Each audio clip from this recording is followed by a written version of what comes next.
Tatanong ng mga tao, kailan daw ang YMF Fest X BTS? Oh my gosh. Pareho. Kami sa school nila. Oh. Actually. Or, Ano sa tingin niyo pwedeng story? nanonood ang YMFS sa concert. Di ba ginawa ni na Kamao? Hindi, fan meet lang yun. Fan meet, oh. So, manonood sila kasi required sa school. Tapos, si Makmak, saka si Calix, yung character ni Clifford. Magsusuntukan. Tapos sa awatin ni Johnny Cash, huwag kayo mag-away. Born to Shine, multiverse. Hey! And then, Dadating si Master Cutter. Hala, so, hanggang prime time.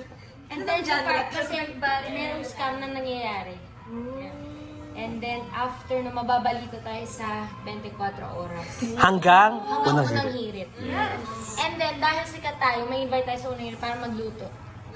habang sumasaya. Tapos sumasayaw. Ah, ah.